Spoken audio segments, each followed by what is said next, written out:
So what we're going to talk about first is I'm going to start the discussion. And one thing that we've been doing this for a couple years now, to where Ben and I contrast how we do budgeting differently between the Austin Community College and the Alamo colleges. So that it kind of gives you a contrast of different methodologies. So we're going to touch on some key budget concepts that I'll cover. I'll turn it over to Ben. He's going to walk us through a very high level some of the revenue. There's some good information here, but since we just had that other presentation, we maybe make up a little time there.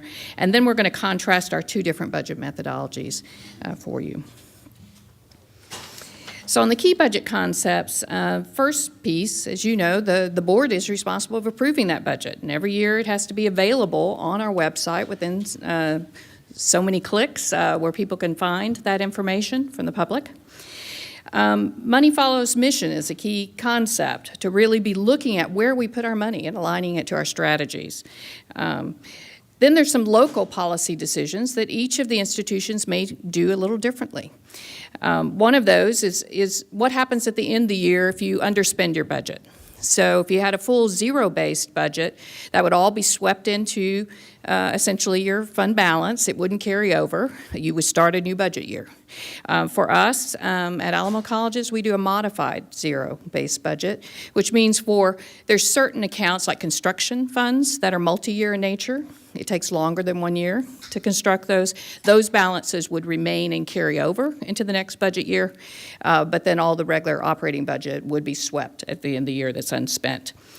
Distribution methods, that's part of what we're going to talk about later, whether you do a kind of bottoms-up methodology, collect everyone's requests for budget, prioritize and align to your overall budget, or whether you do a workload driven that's tied to metrics. So we're going to contrast those for you.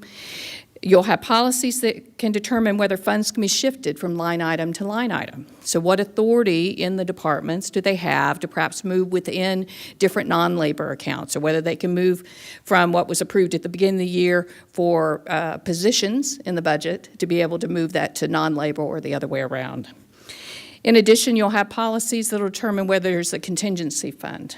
For us, we have a method in our policy where there's a 1/4 of 1% of our budget is set up as an institutional reserve, and that allows during the year, if there was an oversight, maybe something came up that was a surprise, that the chancellor in that case could move money out of that institutional reserve into another budget to fund something that was unexpected.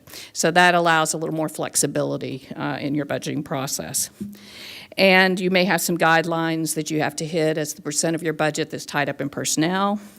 And you may set up a pool. Perhaps there's a fund that you establish, like we did at Alamo Colleges for a student success fund, where we set that aside, so much money that would be used for certain purposes during the year. And it was multi-year in nature, where we could roll it over based on timing of when we needed it. So the key differences between Austin and Alamo, one thing is the highlight. This gives some of the differences organizationally. On Austin, they budget as a one college concept. So even though they have 10 campuses, they have one president, one set of administrators, one set of departmental chairs, and so they can budget more on a functional basis as they do their budgeting. On the Alamo Colleges side, we have 5 different colleges individually accredited. Like Dallas and Alamo Colleges are the only 2 of the 50 in the state that are set up that way. So organizationally, we have a chancellor, but we also have 5 presidents. We have 3 vice presidents at each of our 5 colleges. We have a set of vice chancellors and a matrix structure as how we organize our work. So you'll see when we talk about our budget method, we use a workload allocation method to do a fair allocation across all of those different functions.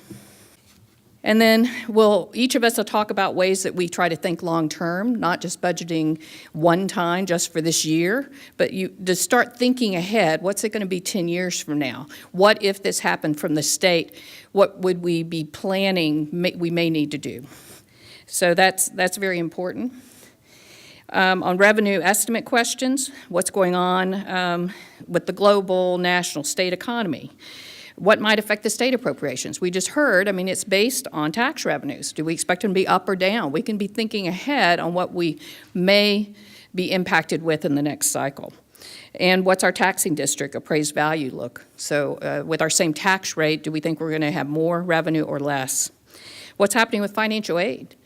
Just to understand the impacts to our students. So these are the types of questions that kind of go in when you're forming a budget to look at the bigger scale. And this is a handy chart. I won't go through the details, but to contrast how we're different from the public universities, the main difference is we have taxing authority to property tax that funds our buildings, where for the public universities, they get the funding for their buildings from the state. Both of us exist with state subsidy to basically keep our tuition low, and that's where we've been challenged over the years with those declines. Also, a key part that I want to highlight is on the benefits, that we are treated different than the public universities. So when they opted for us to go 50% that we have to pay for on the employees, I know for my college that made a $10 million a year impact when they pushed that down to us several years ago. So that they did not do that on the public university side. And then this is a handy reference that we give our board to talk about when you switch over and think about debt for capital campaigns for your facilities. There's various types of debt that you can do, and this kind of gives you a handy reference to see what's allowed. The first one is voter authorized debt that you're familiar with. You can pretty well use that for anything, and it doesn't affect your operating budget because you have a separate debt rate that normally funds that. But on the revenue bonds, that's funded by setting aside a portion of your tuition, and it does compete with other maintenance and operation budget money. And then when you get to maintenance tax notes, it can be paid for on either side. You can use your debt rate or through the revenue side, but the main thing there is you can only renovate buildings with that. You can't do new buildings with that. So this is kind of a handy reference. We also added public-private partnerships. We've done a few of those. I know others are looking at that, and there's some creative ways to do funding of facilities there. So I'm going to turn it over now to Ben. Thank you. Thank you, Diane. All right, we've got challenging times. I think you've heard a lot already about where the money comes from, and you know the various ways. I think you have a really good contrast here between Austin Community College and Alamo Community College, and I think that's important because there's many ways to come up with a good budget. And what you want to have a good budget so you don't get surprised in mid-year and bad things happen all around. It can really take down a school. And take it years to dig out if you have some problem in your budget, because one thing, if you don't find out, which is typical, that you have a budget problem until fairly late in the academic year, it's also going to be built into the next budget. And so you find out this year and that well, okay, now we've got 2 years of problems there. We've been obviously challenged, you know, enrollment's growing, state appropriations are going down, you've heard all that. There's a slide, I won't stay on that much long, but the state appropriations are trending down.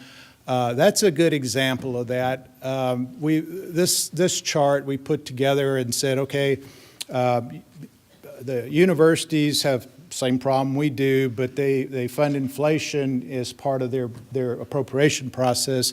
We don't. So at ACC, we take these kind of trends and take them out a long way. And yes, we know 2 or 3 years is about the most you can, but we say, well, okay, if things stay the way they are, what's it look like in our budgeting process?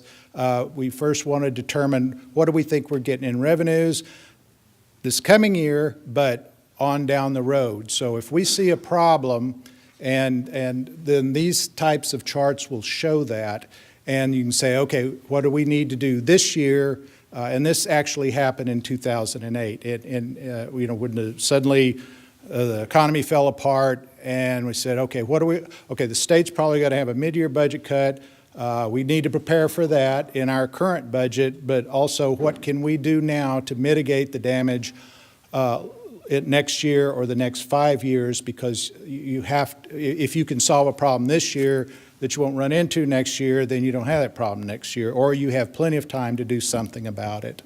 The most important line there is the red line, because that is the trend in state appropriations adjusted for inflation at about 3.5%, which is historical.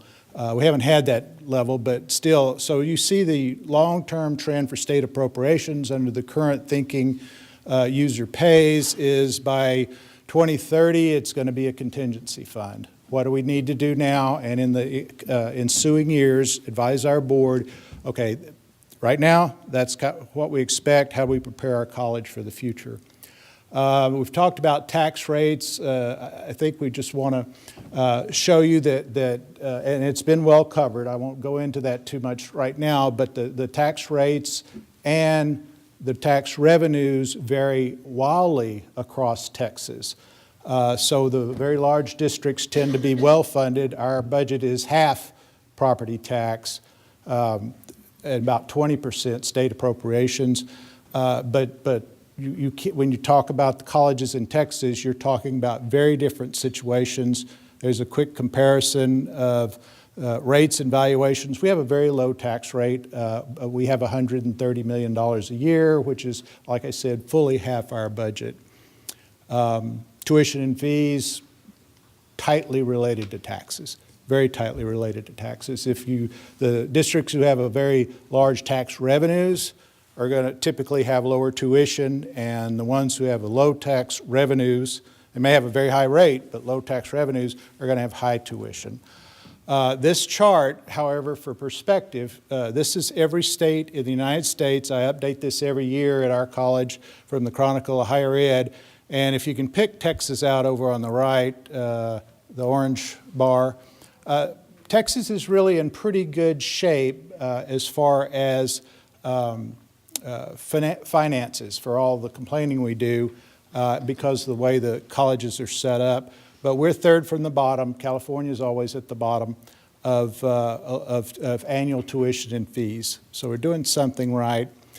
Our general budget strategy at Austin is we want to keep it very simple. So it doesn't get too complicated and people don't understand it, and you might lose control of it if you're not sure exactly what affects what. We do a lot of district planning, strategic planning, and then that rolls into our budget, and we really do tie them very closely, and then that helps us continuity for over the next several years. You don't start a program and then forget about it the next year. We consider state initiatives. We'll hear about the 60-30 Texas later on today.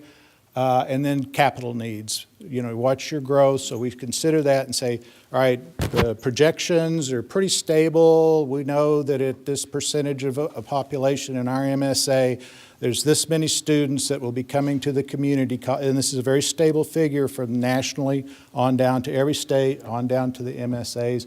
You got about 2.3% of your population will be showing up at your door to go to community college. So you take you can project that out and say, what are we going to need in the way of capital? And then we have the president and the staff get together. What's our strategic plan? Where are we today? What's going on out there? Tie it to the master plan, and then we build from the bottom up. It's very important, in my opinion, that you let your departments, you give them the guidance and the history and where they are now and the projections for the year, and because they know what's going on in their department, and we're district-wide, so it's fairly simple to do that. But we say, how many adjunct faculty? That's a dangerous budget line. But you want to get that right and say, okay, based on this year, what do we think we'll need next year? And they build the budget. It bubbles up through the instructional administration, comes to the financial administration. We go to the president and the cabinet and say, okay, we pull it all together. It's pretty good. The departments tend to know they know what's going on the ground. And we pull that together and make it fit with the revenues. And then we take it to the board in a series. We divide the budget into chunks. First we talk about tuition and fees, why they need to go up or down, and then the board decides whether to raise them or not. And then we take the next, revenues. Here's what's going on. Take the expenses. Here's what's going on with that. And so they get to see, the whole budget, but then deal with parts of it over several months, and then we approve our budget in July, early July, which is very nice from okay, we don't have to worry about that again to the rest of the summer. However, it's a little early. You don't know what your taxes are going to be, but it works out very well, actually. Our process, I just went through that. The department's bottom up is important, because if the budget guy, the finance officer, goes into his office and comes out with a budget and they forgot something, you're going to find that out in February or March when it's too late to do anything about it, and you're going to have big problems, and it brings the house down. And I got my first CFO job for that very reason, and why I spread it out. Like to see lots of hands on the budget. Again, the finance office pulls it all together from the system, up from the departments, and then scrubs it. A lot of times you'll get duplication, things of that nature when you do it this way, but that's all right. The finance office sees it all, says, okay, we asked for this here and then this in the master plan. No, that's just one thing. Also, what went on this year we know about that we don't want to correct in next year's budget. This is a long range. I like to do long range. I want to know what's coming down the pike under current budget policies and what's going on. You can see tuition and fees, district taxes on the bottom lines. That flat line down at the bottom is state appropriations. We assume it now, these days, we assume it's flat, which is actually pretty generous. And then our taxes are going to go up. We estimate that at a percentage historically based. And tuition and fees, what will they need to do to continue to carry their load? The two lines at the top, the very top one is revenues, and the one just a hair under it is expenses. And that's what you want your budget to look like. Each year, this year, next year, you want to see that and know what's coming down. And then, of course, if anything changes, you can change that chart and your estimates and try to keep your college out of trouble. Best way to deal with trouble is stay out of it. And so we approach it that way to be sure that we don't, that we see something coming when there's plenty of time to do something about it. This is just I don't expect you to read that. This is a format of the budget that we present to the board, and then each month we report the budget, and we report our current estimate based on actuals, for what we think August 31st of the coming year will look like. And is that above the budget? Is it below the budget? Each month when you get you have a estimated for all 12 months, but each month you get actuals and you plug them in and see what that does to your estimate and estimate your August 31st end of the year budget. And if you've got a big deficit somewhere or a big spike in revenue, you'll know it really early and go find out why that's different from what you estimated. And a lot of time, and it's going to be all over. You'll find lots of variations, but the bottom line better look good or know why it doesn't. And I think 08, 09 was a very good example of when that type of thing pays off. You say, okay, we can't give a raise, so that'll put $4 or $5 million in the budget next year that we won't be able to cover. That's the expense side, broken down by functional categories or categories that the board says they would like to see. So we present that. This is a 12-month projection for the year that shows what we expect in the current month, and it's September's first month, but to show the board and the president what each month will look like based on what's happening now. And you want, again, the revenue and expenditures to be, revenue slightly ahead. We don't budget for huge excess fund balances because the legislature notices that. Some colleges are blessed with huge fund balances, but then I have seen senators down at the Capitol say, well, why don't you just live on that next year? Or can we borrow that? And I said, well, you'll need a cosigner. But that's actually come up, and it just, you see your hair-raising stuff. They haven't done it. Now we'll go to Diane Snyder's. They have, as said, their organization is quite different from ours, and they've got a really interesting way of how they allocate their budget out. you. All right. So first off, I'm showing kind of the very big picture of how we approach the budget, and it's aligning it to our strategies within the matrix kind of structure that we have. So we have, first we do that long-range look, we identify what's happening on the state, and we talk about it. You know, that first step one, you know, sometimes, like years ago, when we had the major slashing that happened in 2010, meeting with our community, letting the news know, letting everyone know what was happening was really important, and letting our employees really realize there is a crisis undergoing, and we need to actually address it in this budget cycle. So sometimes you're faced with some major change, and you have to do a lot more stakeholdering up front. So that's what the step one is. And the step two is really aligning to our priorities. And then whatever strategic initiatives that we set for ourselves for the year, then we need to project manage those and create visibility that we're actually doing what we said we're going to do. And then we also look at some strategies at the end for continuous improvement. So we'll touch on some of that. Our 10-year view is really, this is boiling it up, but to look at big picture, we always start with what's a worst-case scenario that we may want to run on what the state may do, because then that drives, since the last thing we want to do is raise our tuition rate or even raise our tax rate. So we always start with where we think the state's going to be, and then run out some various scenarios of, based on what growth we foresee, how we can get a balanced budget. So that's the first step. So this year we actually, we ran it as state, the pool of money being flat. It's kind of been that way for several years in many cases, to where it is, as it was alluded to earlier, we just compete with each other on what share we're going to get of that pool of money. We're no longer really getting reimbursed on the real cost or on a per contact hour success point necessarily.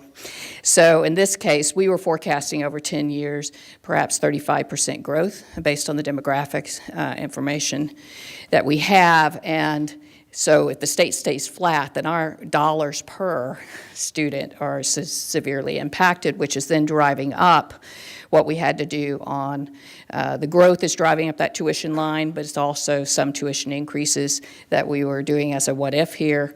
But we knew we also needed the three-legged stool is you've got to look at taxes, you've got to look at tuition, you've got to look at state, but you've also got to look at efficiencies on the expense side. So we always build in the efficiencies that we expect to cover some wage increases that we may need to do, and how we can help hopefully still get creative on how we can become more productive, so that for that growth we have less expense that supports that growth is in these numbers, so that we're showing that responsible story to our public. The next piece is really looking at how do we align to our strategic priorities, and what we've done there. Sorry, I can't see this very well. We do a workload model. And what we say by that is it's basically in Excel, and it uses a lot of formulas, and I'll show them to you in a minute. But what it allowed us to do is we had certain colleges that have been around a long time. Our St. Philip's College is, I think, 117, 118 years old. San Antonio College, 50? 90, I've got it off. But we've got some very old colleges, but we also have newer colleges that we opened more, over the last years. And so when you have high growth happening in a new college, and you have a very expensive structure, maybe in an older college, we needed a workload allocation that said, where are the students? Let's allocate a pool of money based on formulas that's very transparent. All of the budget officers at the college work with my budget team, and everyone knows what the formula's giving out as a pool of money. And the output of that model allocates a pool of money to each of the colleges and to the district departments based on formulas. And then we allow the colleges and the district departments to then do similar to what Ben was talking about, the detailed bottoms-up view of how we're going to balance to that number. But we start with a workload based on where the students are, and some other metrics. If it's facilities, it's based on acres and on square footage or whatever the formulas are. But that gives us the pool, and then we allow discretion decentralized on how that gets loaded on the positions and the non-labor. So it's kind of a win-win for us that allows us to get a fair allocation up front to drive behavior. Also across, as we had a rapidly growing college that's going to need to add, we may have one that may be slowing down, and they're going to have to make some tough decisions when that outcome of that model comes out.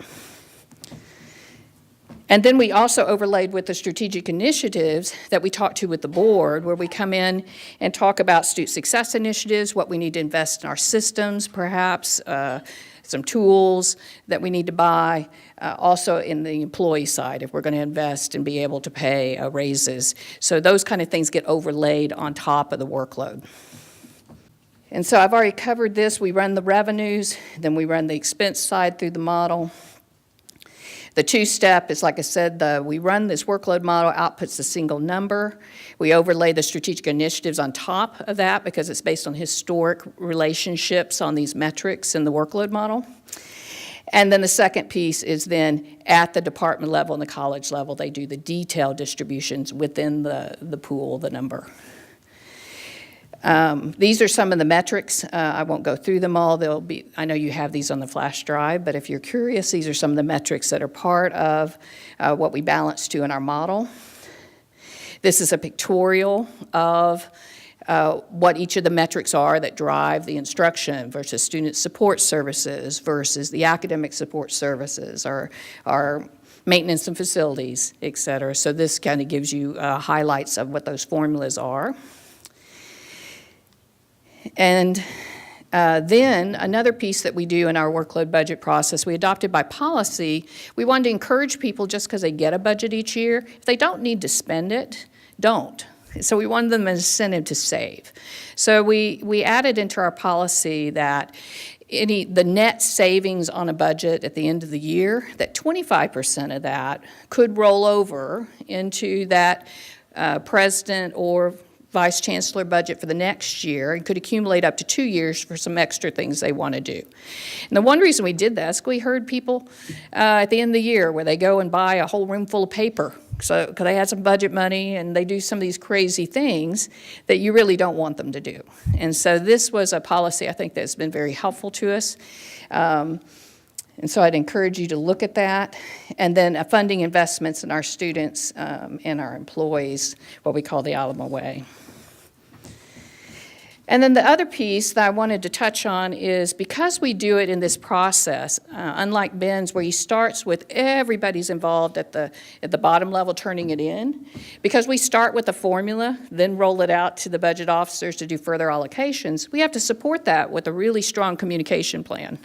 And so what we do is we have the budget committee meets monthly, which has our chief budget officer at the district, as well as the college budget officers or the vice chancellor budget officers as we go through this development process, so they're very much engaged. We have several all-day board retreats that we do. In November, we focus kind of revenue, strategic planning, long-term looking out, and then we have in July where we really get into the nitty-gritty. And then the step 3 is really something that we started several years ago that's helpful, where the chief budget officer will go do some town halls at the colleges that would allow some of the employees, if they want to know more about the budget, that we can answer some questions. So we had started that last year, and I think that's a nice way of just increasing more visibility. And then the other piece is the actual budget book itself, which is published December 1st. It's online. It's also in our libraries. But we've also we won some awards on it. We pursued that Government Finance Officer Association's Budget Excellence Award. And I encourage you, if your college hasn't done that, you get great feedback from that. And a lot of people go after the CAFR, the Financial Statement Awards, but they haven't looked at the budget. The budget, to win this award, it has to be more than just information on your budget. It includes information on your debt. It includes information on your policies. It has context of your institution. It's a great reference book, and we have done that for several years, and I think it's a very helpful communications device as well as providing the details. So then the last piece, like we said, any strategies that came up, we assign an owner and we project manage to make sure that we do what we said we're going to do in that budget cycle. And then I'll touch on the ongoing improvement cycles. Because I know we're running short on time, we have done some things with Alamo Ideas where, it's ideas that come from our employees. We follow Baldrige for action plans, cycles of improvements, processes. We have a student success focus, including student success policy, even a student responsibility policy that the board has adopted. So be happy to share any of that. And then we also use a staffing management plan that uses ratios by function because we have the 5 different individually accredited colleges with similar functions. So that if someone needs to hire someone, we can first look if someone else got some extra that we can move before we do any hiring. So we do some reporting that allows us to kind of look at that balancing. That's been very helpful. And then in summary, we already touched on our piece is high-level workload Excel model, output a single number, and then let the heavy lifting work that starts bottoms up to balance to that number in the groups. And then what do we need to consider? Some parting things we wanted to share with you as trustees, the questions to ask in your planning and budgeting cycle. What are the board's budget policies? Of course, if being new, make sure you've seen those.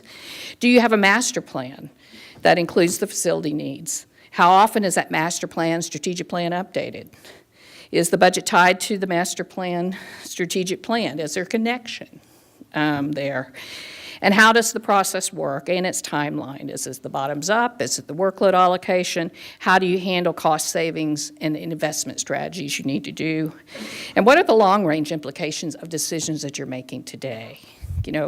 Many of these things are recurring in nature. It's not just one time. So you may decide to invest, but if you know it's recurring, it's now going to be in the run rate.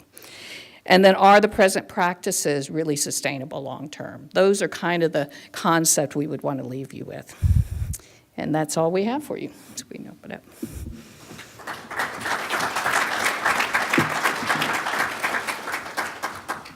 Questions? Any questions? I have one. This was excellent, thank you, as was the last presentation, very helpful.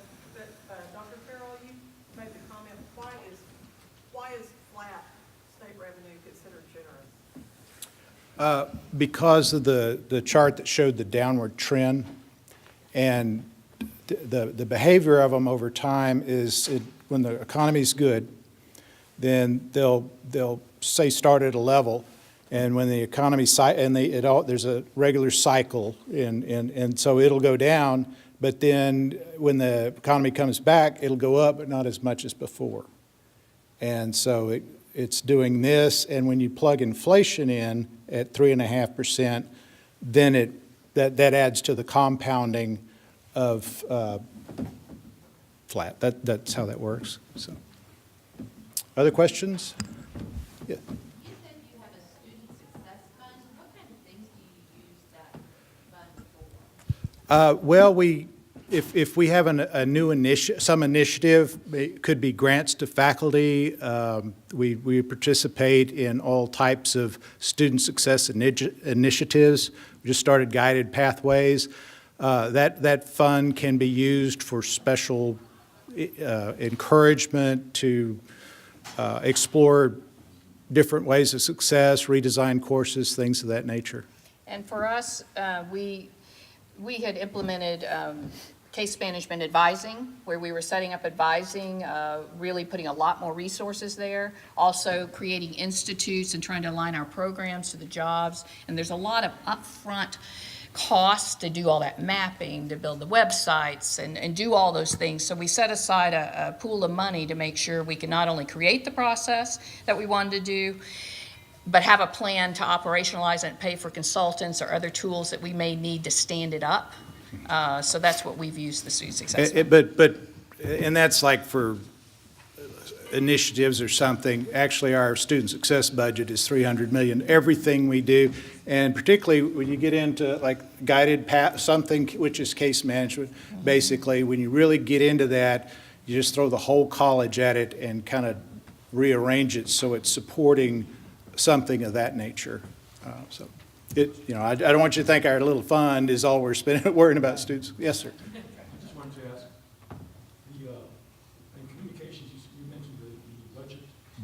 being online, is that the complete budget or just a summary?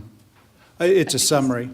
Ours is just a summary. I think you- We have a big old thick, actually, we don't print it anymore, but we have a very detailed budget, but typically we deal with it in a summary. So if somebody wants to see the complete budget book, they'd have to request open records? They don't You have to wouldn't have request by to. open records, or? would We'd be print it made out and available? send it to you electronically. I think you may be referencing to the slide that I had up there prior. yeah. Yes, our budget book is about, this thick, includes a lot of great information in it. It includes all of the minute order actions that support that budget. It includes all of the analysis, almost like an MD&A discussion at the beginning on the assumptions and the strategies, as well as all the analysis. So it meets our state requirements, but it goes beyond that as a communication device, and it it is is available available online, Okay, where you that's right. post your budget. It's available in our libraries on the campus, and for multiple years. Yes. Okay. Well, thank you.